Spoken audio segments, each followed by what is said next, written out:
Excellencies, distinguished panelists, Honorable Commissioners of the OIC, IPHRC, ladies and gentlemen, Assalamu alaikum.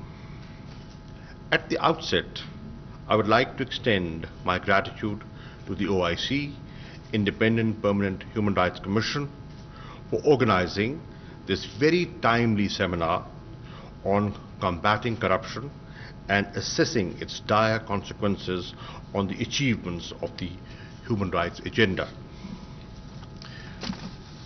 In line with Prime Minister Imran Khan's vision, fighting corruption and ensuring protection of all human rights are the top priorities of our government. We are therefore glad to host this important meeting in Islamabad. Ladies and gentlemen, corruption is an enormous obstacle to the realization of all human rights: civil, political, economic, social and cultural, as well as the right to development. It strikes at the very roots of good governance and democracy. It erodes public trust in the legitimacy of state institutions, undermines the rule of law, and violates the values of transparency, accountability, justice and fair play. It also undermines the successful implementation of all 17 Sustainable Development Goals by hampering economic growth, increasing inequality and inhibiting prosperity.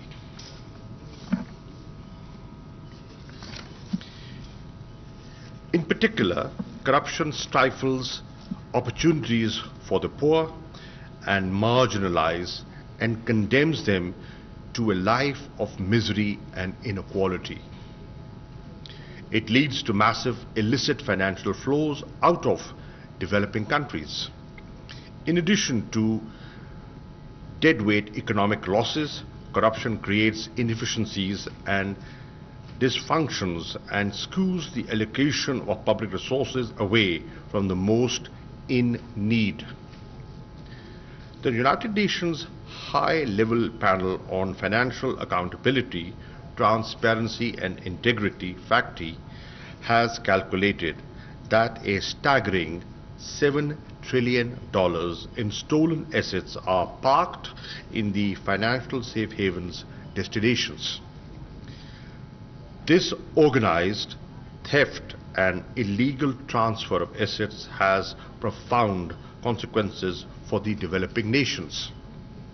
There is no doubt that this stolen money siphoned off from the public treasury could have been spent to meet development needs, to lift people out of poverty, to provide children with education, to bring essential medicine to families, and to stop hundreds of preventable deaths and injuries that occur every day.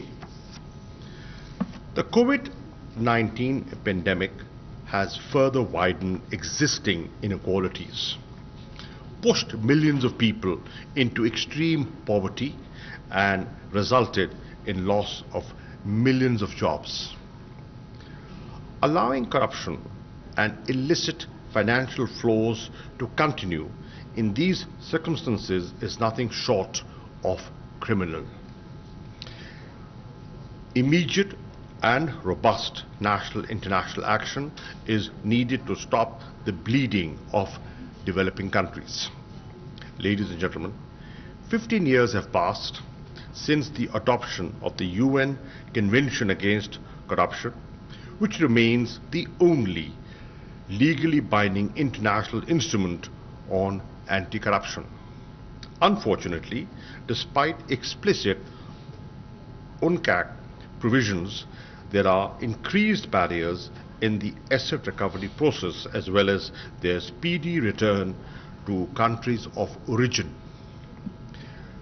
Curbing illicit financial flows and recovering and returning the stolen assets can contribute to effective resource mobilization for achieving SDGs.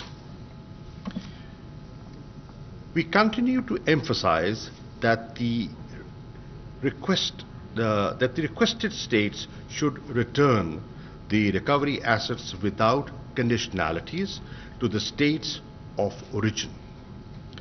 We should explore the possibility of an additional protocol on asset recovery under UNCAC.